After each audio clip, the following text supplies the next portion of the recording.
Maraming salamat, Chay. Salamat sa Rappler, salamat sa FEU. Mga mahal kong kababayan, I am General Diosdado Tolentino Valeroso, a member of PMA Sandigan Class of 1982, founder of the Young Officers Union in 1988.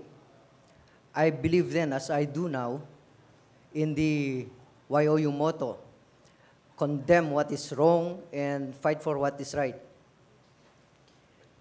Ako po ay tumatakbo bilang isang senador dahil naniniwala po ako sa framework ng analysis natin, merong tatlong malalaking sektor ng lipunan.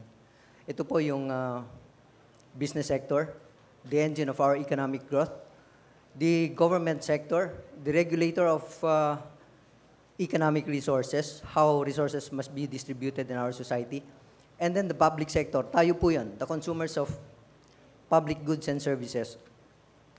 Sa akin pong analysis, kailangan nating sagutin ang mga problema dito sa mga sektor na to.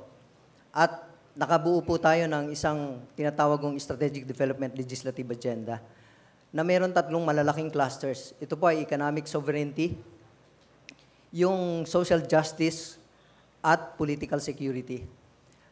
Sa economic sovereignty po, ang pangunahin natin dyan na kailangang ma-address ay yung foreign debt law. Ito po ay nakapaloob sa Section 31 ng PD 1177. Ito po ay presidential decree, panahon pa po nito ni Ginong Marcos. At dito, nakasad yung automatic appropriation. Ito po dapat ang pagtuunan ng Kongreso sa haba-haba ng panahon for more than 50 years, almost. Kailangan i-repeal natin ito at magkaroon ng isang kapangyarihan ng Kongreso sa pamamagitan ng House Bill or Senate Bill na ating pangungunuhan.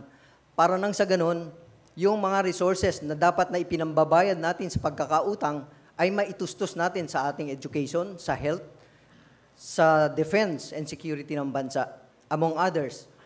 Dito po sa social justice natin, kailangan natin ng isang matibay na social security nets or safety nets na magkakaroon ng provision para sa bawat pamilyang Pilipino ay magkaroon ng scholar. No? Matustusan natin ang pagpapaaral. Sabi nga nila, meron daw 24 million na pamilyang Pilipino. Hindi naman po nangangahulugan na 24 million din sa bawat pamilya ang matutustusan natin yan. But it is a good start.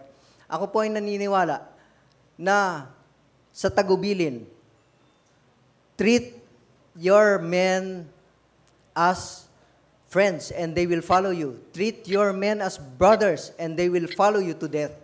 Treat your men as children and they will follow you even beyond death. That is the leader that you want. Maraming salamat po.